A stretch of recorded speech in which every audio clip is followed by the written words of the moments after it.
माता की। भाई इतनी ठंड हो रही है,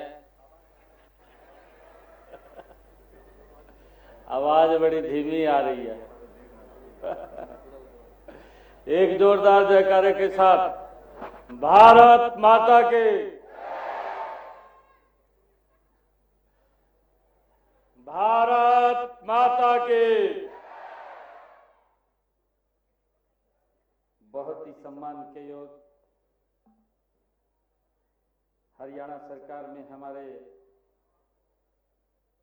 माननीय खेल एवं युवा मंत्री गौरव गौतम जी, हरियाणा विधानसभा के पूर्व स्पीकर ज्ञानचंद गुप्ता जी, हमारे जिला के अध्यक्ष दीपक शर्मा जी, पंचकुला के हमारे मेयर कुलभूषण गोयल जी, हमारे हायर एजुकेशन के एसीएस वनीत गर्ग जी, हमारे डायरेक्टर जनरल एपीआरओ के एम पांडुरंग जी और उपस्थित सभी युवा साथियों, आज मेरे लिए ये बहुत ही गर्व और गौरव का दिन है कि आज ऐसे महान व्यक्तित्व जिनसे युवाओं को प्रेरणा मिलती है, ऐसे महान व्यक्तित्व स्वामी विवेकानंद जी की 163वीं ये जन्म जयंती पर इतनी भारी संख्या में हम सब युवा एकत्र आए हैं। आप सबको मैं स्वामी विवेकानंद जी की जन्म जयंती के अवसर पर बहुत बहुत बधाई और शुभकामनाएं देता हूं। आज राष्ट्रीय युवा उत्सव के अवसर पर आपके बीच में आकर के अपने अंदर में उत्साह, उमंग, उल्लास महसूस कर रहा हूं। उसे शब्दों में बयान नहीं कर सकता। साथियों, आप युवा हैं और आप में आज युवा होने की ताकत, जोश और जज्बे को मेरे साथ वो दिखाई दे रहा है। साथियों, आपकी आवाज बुलंद आपके ये युवा होने का प्रमाण देती है। मुझे खुशी है साथियों, आज का यह दिन केवल एक साधारण जयंती नहीं है।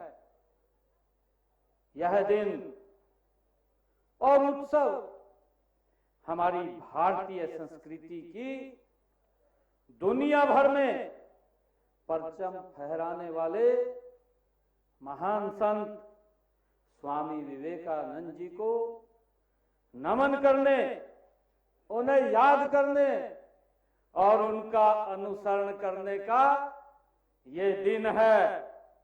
इससे पहले मुझे आप जैसे जोशीले युवाओं की एक टोली को नशा मुक्ति अभियान पर रवाना करने का भी वो अवसर मिला है, जो साइकिल रैली के माध्यम से पूरे हरियाणा प्रदेश के कोने कोने में जाकर के नशे के खिलाफ युवाओं को जागरूक करने का, पूरे प्रदेश में ये फैलाने का काम करेंगे। नशा मुक्ति के संकल्प के लिए आज बेहतर दिन ही नहीं हो सकता।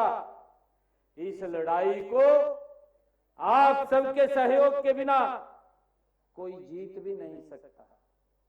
आज मेरा आप लोगों से आग्रह है कि इस नशे के खिलाफ आज स्वामी विवेकानंद जी की ऐसे महान व्यक्तित्व जिनका जीवन हर पल के ऊपर हमें प्रेरणा देता है और हमें ये संकल्प लेकर के ये यहां से हम जाएंगे कि हम नशे के विरुद्ध डट करके जब तक समाप्त ना हो जाए हम उसके प्रति आवाज उठाते रहेंगे। मुझे ये खुशी भी है आज सभी युवा साथियों के बीच में कि आज गांव में ही युवाओं को जिम की सुविधा उपलब्ध कराने के लिए 250 जिमों का आज उद्घाटन भी हुआ है। मेरे हरियाणा प्रदेश के युवाओं को आज इस जिम के माध्यम से एक नई उनको उमंग और उत्साह से जोश से वो उनको इन जिम के माध्यम से शरीर स्वस्थ हो, नशे से दूर रहे, ऐसा 250 जिमों का उद्घाटन करने का भी मुझे अवसर मिला है। और इस नशे के खिलाफ आज हमारे युवा साथी ने एक युवाओं को प्रेरणा देने वाले एक गीत का भी लोकार्पण किया है। उससे भी युवाओं में नशे के प्रति वो ना जाए, नशे के विरुद्ध में खड़ा हो, उस गीत से भी हम सबको प्रेरणा मिलेगी। इसके अलावा निजी क्षेत्र में रोजगार की मदद के प्रति हमारे युवा साथी जिन्होंने ITI या अन्य डिप्लोमा किया है, ऐसे युवा साथियों को उनको ऑफर लेटर भी आज दिए गए हैं, वो भी आप लोगों के बीच में है। मुझे खुशी है कि आपने राष्ट्रीय सेवा योजना में बहुत अच्छा प्रदर्शन किया है। इसके लिए अवार्ड जीतने वाले मैं 25 युवाओं को आज सम्मानित भी किया है। साथ ही 100 वॉलंटियर्स को भी सम्मानित करने का मुझे अवसर मिला है। मैं सभी को बहुत बहुत बधाई और शुभकामनाएं देता हूं। युवा साथियों, राष्ट्रीय युवा दिवस ऐसे समय में ऐसे राष्ट्रीय संत के जन्म दिवस पर है जिन्हें हम स्वामी विवेकानंद जी के नाम से जानते हैं। आज एक सवाल मेरे मन में भी आ रहा है, आपके मन में भी शायद यह सवाल कभी उठा होगा कि आखिर विवेकानंद जी के ही जन्म दिवस को युवा दिवस के रूप में क्यों चुना गया है।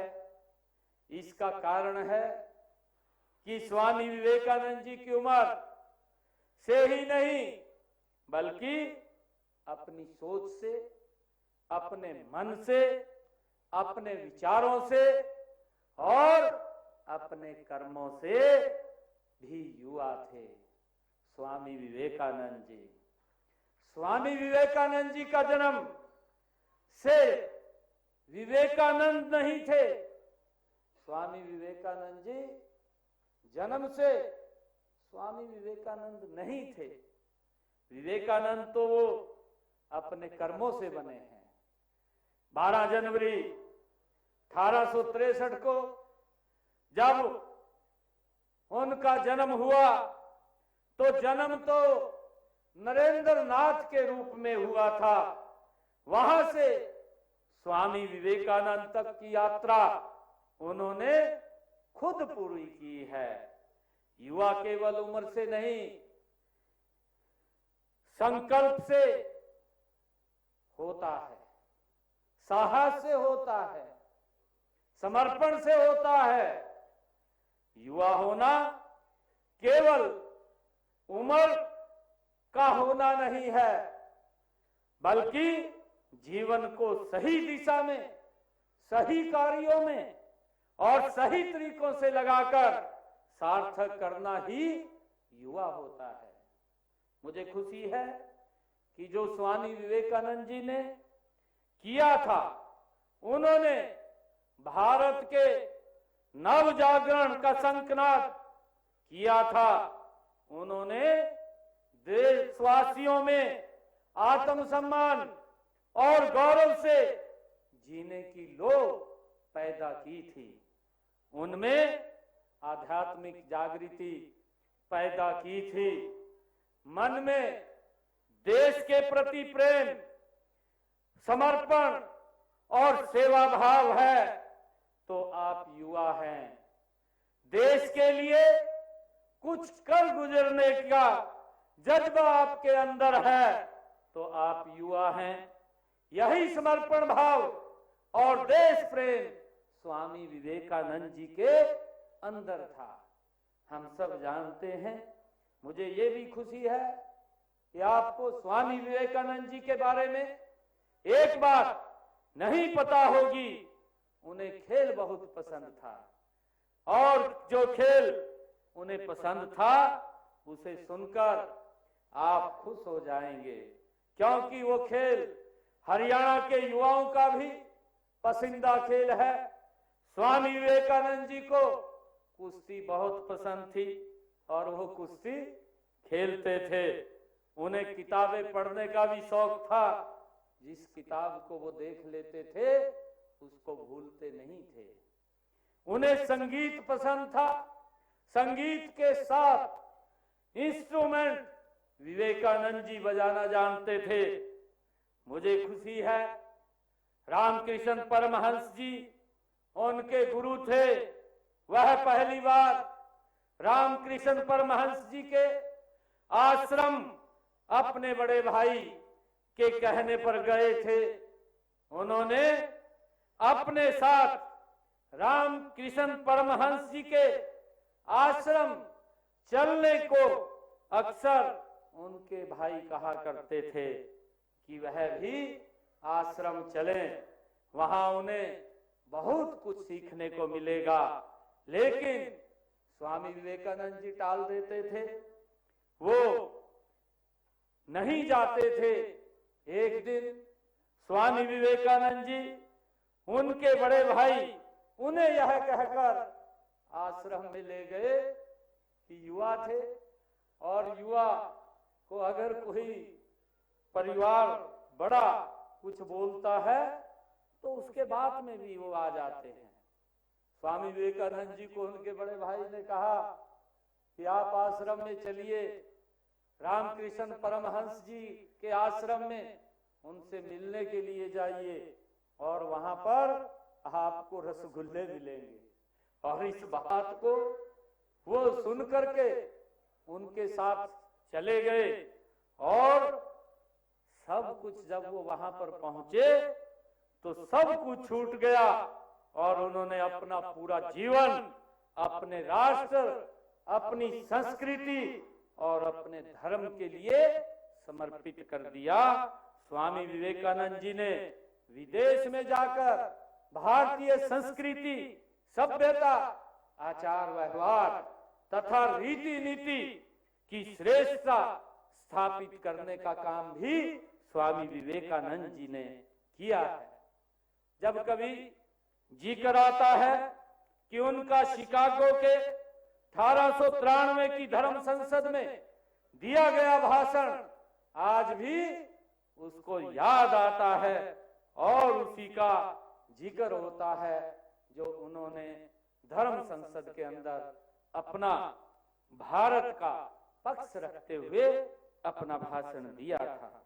मुझे ये भी खुशी है मित्रों कि यह युवा उत्सव हम उस समय में मना रहे हैं जब पूरे देश में भारत संविधान का अमृत महोत्सव मना रहा है। हमारा संविधान एक जीवंत दस्तावेज है। इसने विविधताओं से भरे इस देश को पिछले 75 सालों से एक सूत्र में पिरो करके रखा है। हमारे संविधान और संस्थाओं के भविष्य की जिम्मेवारी भी आपके कंधों पर है। आगे चलकर संविधान की मूल भावना के अनुरूप देश आपको ही चलाना है। इसलिए जरूरी है कि जब संविधान बना तब देश के सामने क्या हालात थे, संविधान सभा की बहसों में उस समय क्या हुआ था, आपको इन सब विषयों की जानकारी होनी चाहिए। इससे संविधान के प्रति जो निष्ठा पैदा होती है वह हमारे लोकतंत्र को, हमारे संविधान को और देश व प्रदेश के भविष्य को मजबूत करेगी। साथियों, भारत आज दुनिया का सबसे अधिक युवा आबादी वाला देश है। मैं माननीय प्रधानमंत्री जी भी विशेष रूप से मैं उनका आभारी हूं। उन्होंने विकसित भारत के लिए युवाओं को पहला स्तंभ माना है। उनका मानना है कि विकसित भारत, भव्य और दिव्य भारत का निर्माण करने के लिए हमें 4 स्तंभों की आवश्यकता है, जिसमें सबसे पहला स्तंभ है युवा शक्ति, दूसरा स्तंभ है नारी शक्ति और हमारे किसान तथा मध्य व गरीब वर्ग के लोग, इसमें युवा शक्ति आप हैं। विकसित भारत ये की शक्ति आप हैं। मुझे गर्व है कि हरियाणा का युवा आज हर क्षेत्र में आगे है। आपने अपनी प्रतिभा के बल पर देश विदेश में धाक जमाई है। हरियाणा की पहचान अगर कहीं है तो धाकड़ के रूप में है, और तो पहचान यहाँ के धाकड़ नौजवानों से है, आपसे है। मुझे ये खुशी है। साथियों, हमारी सरकार का यह तीसरा कार्यकाल है। पिछले 2 कार्यकालों के 10 वर्षों में हमने पूरा प्रयास किया है कि आपको खुला आसमान दें। हमने आपको 21वीं सदी की आधुनिक शिक्षा देने के लिए नई राष्ट्रीय शिक्षा नीति लागू की जा रही है। हाथ में हुनर से कमाल करने वाले नौजवानों की मदद के लिए पीएम कौशल विश्वकर्मा योजना को आदरणीय प्रधानमंत्री जी ने लागू किया है। प्रदेश के युवाओं को स्किल से जोड़ने के लिए राज्य में देश का पहला विश्वकर्मा विश्वविद्यालय वो खोला गया है। आप जिस भी लक्ष्य को हासिल करना चाहते हैं, हम उसमें आपका पूरा साथ देंगे। फिर चाहे शिक्षा की बात हो, स्किल डेवलपमेंट की हो, स्वयं रोजगार के लिए मदद की बात हो, अथवा विदेश में जाने की बात हो, हर कदम पर हम आपके साथ खड़े हैं।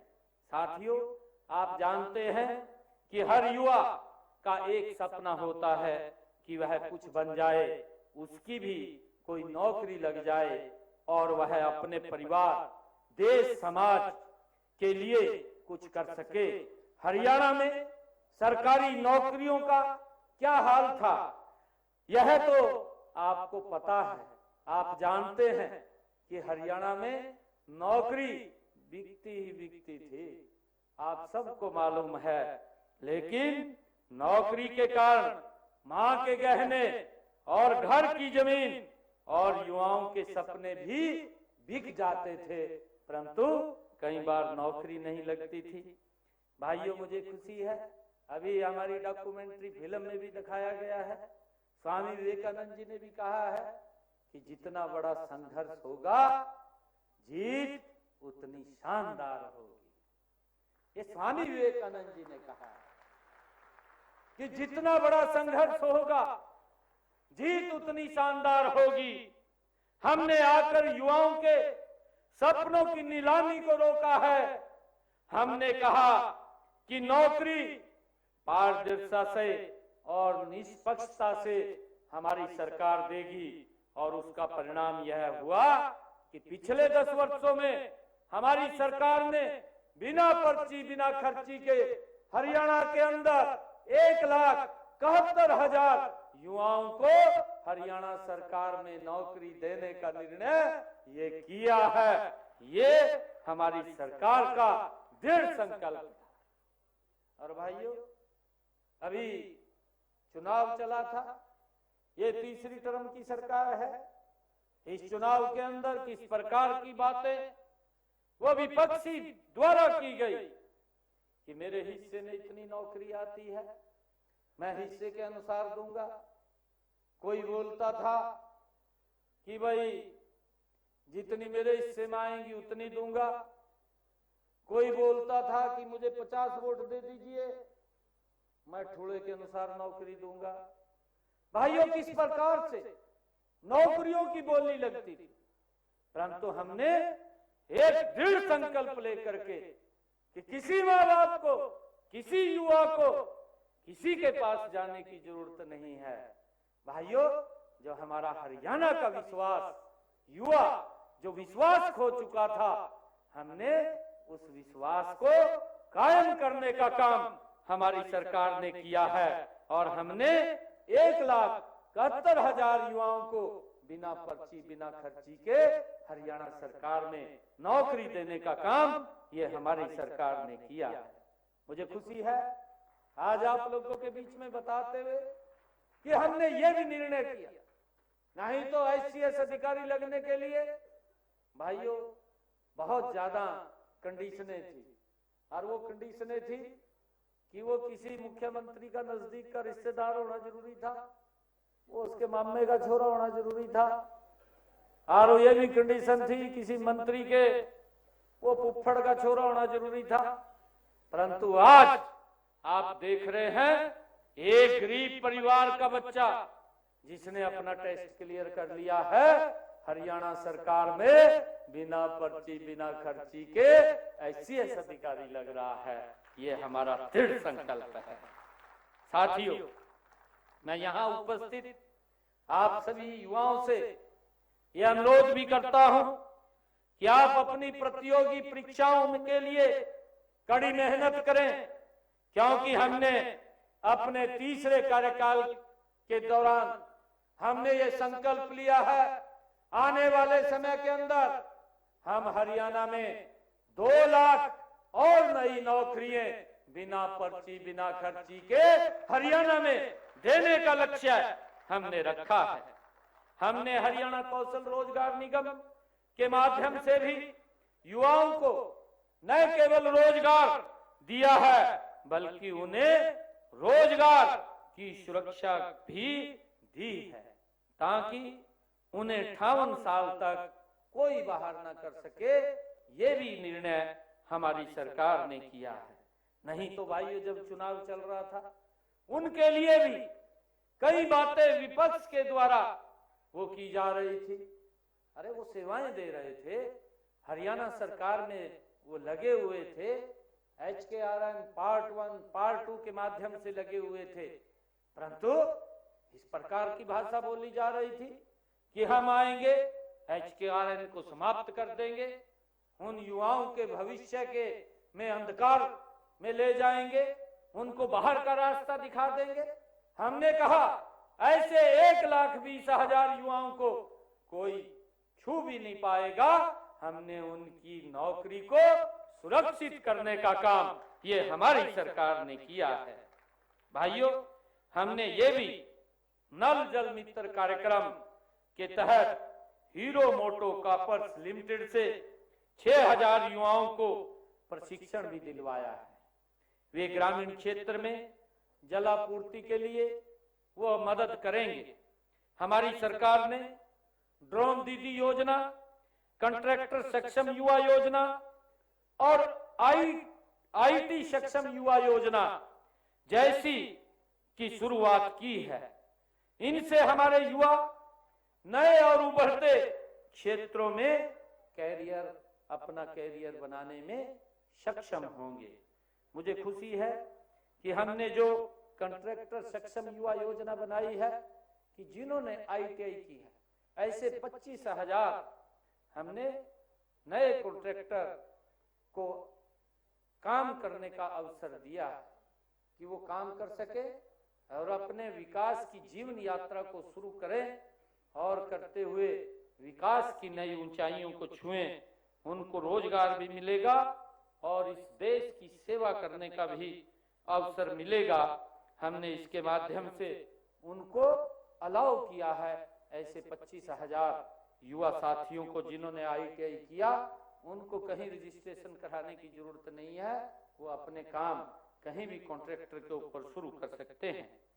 हमने मित्रों विदेश में रोजगार की तलाश करने वाले युवाओं के लिए भी उनकी तकलीफों को देखते हुए और उन्हें किस प्रकार से हमारा युवा, आज मैं आप लोगों के माध्यम से हरियाणा प्रदेश के युवाओं से ये अपील भी करना चाहूंगा, उनके माँ बाप से भी करना चाहूंगा कि डंकी जैसे सिस्टम से हमें बचना भी चाहिए और युवाओं को भी बचाना चाहिए ताकि वो इस खतरनाक रास्ते के ऊपर चल करके वो बाहर ना जाएं, क्योंकि हमारा जीवन वो जोखिम में खड़ा हो जाता है। हमने इसके लिए युवाओं को विदेशों में भेजने के लिए, शिक्षा व रोजगार दिलवाने के लिए विदेश सहयोग विभाग हमने बनाया है और अब तक युवाओं के कॉलेजों में ही निःशुल्क पासपोर्ट बनवाए जा रहे हैं।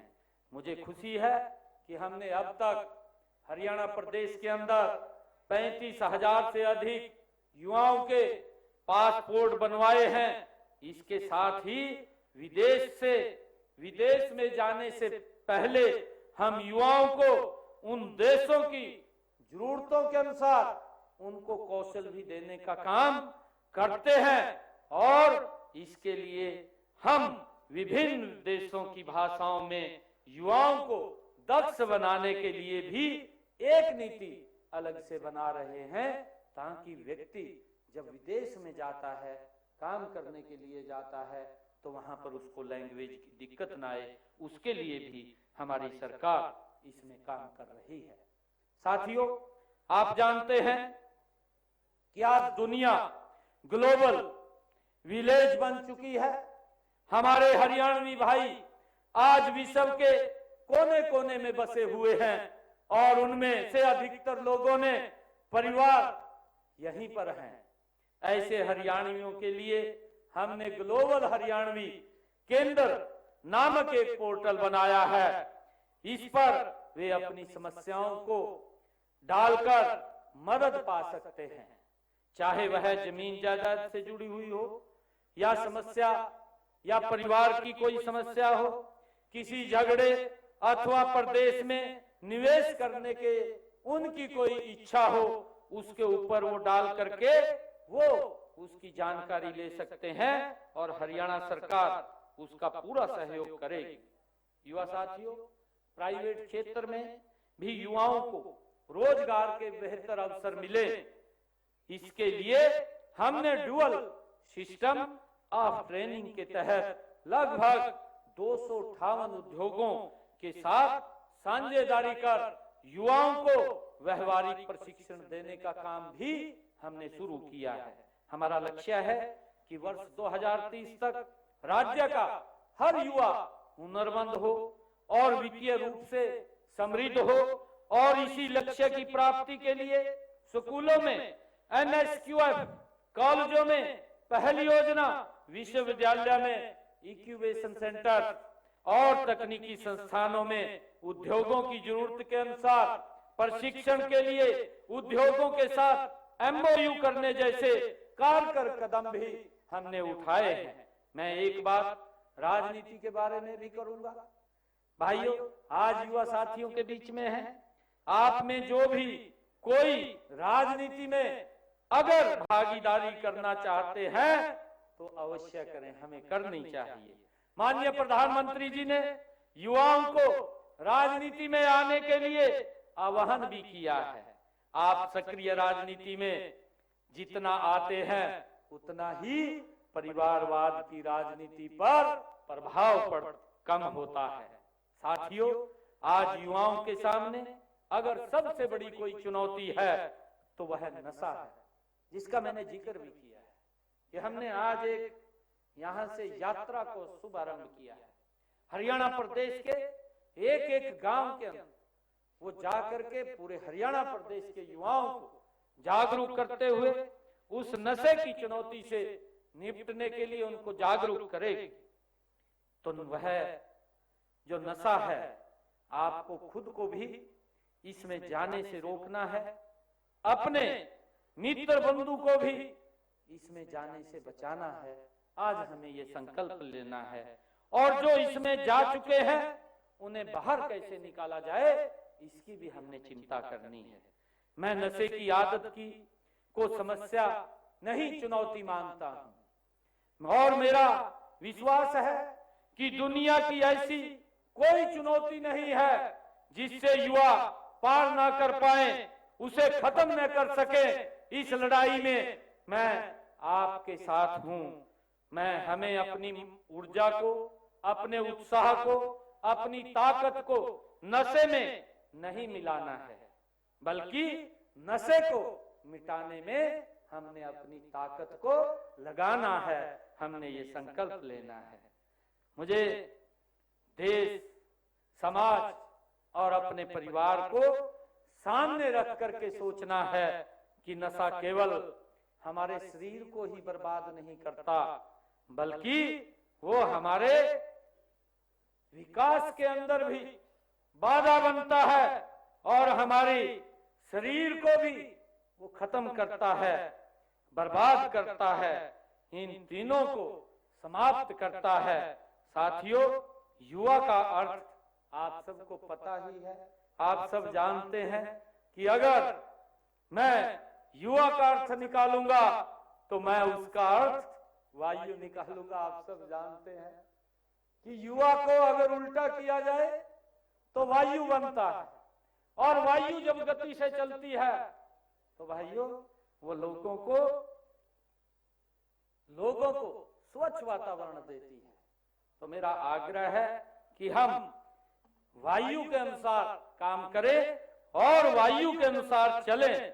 युवा होकर आप क्या कुछ नहीं कर सकते। जीवन की इस उम्र में, मैं इस अवस्था में जो ठान लिया जाता है उसे करने से कोई रोक नहीं पाता।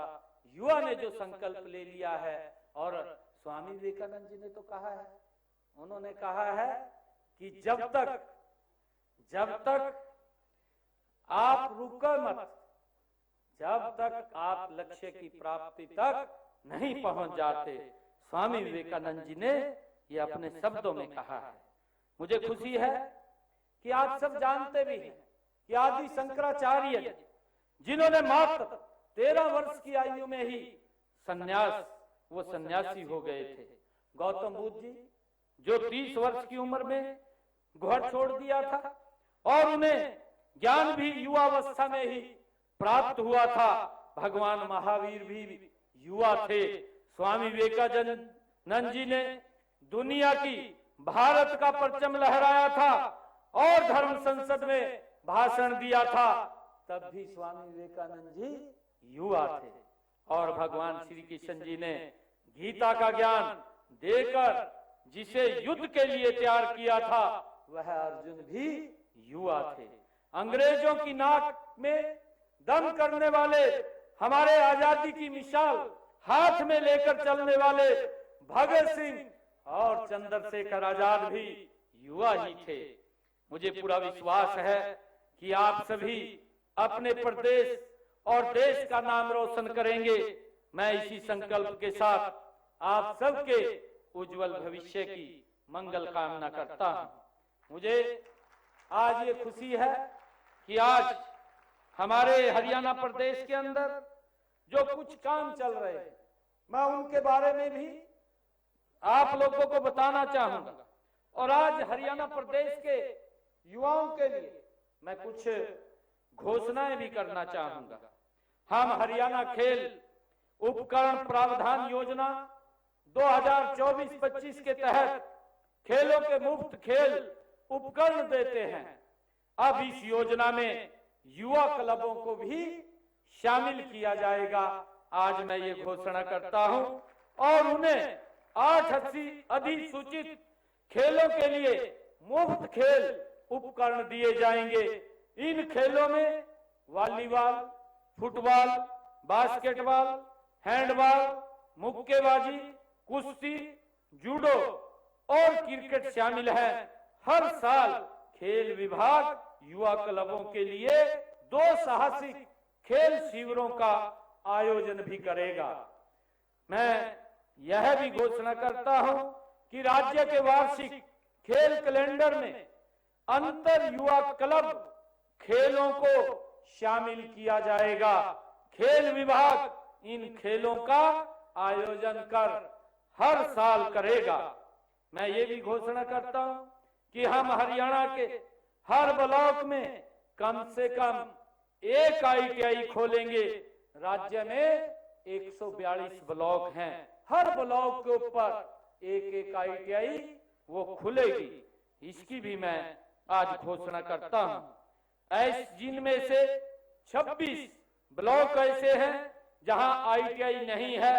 इनमें से 6 ब्लॉकों में नई सरकारी ITI खोलने का प्रस्ताव पहले ही हमने स्वीकृत किया जा चुका है और भवन निर्माण प्रक्रिया चालू है। शेष 20 ब्लॉकों में ITI खोले जाएंगे। इन पर 400 करोड़ रुपए की लागत आएगी।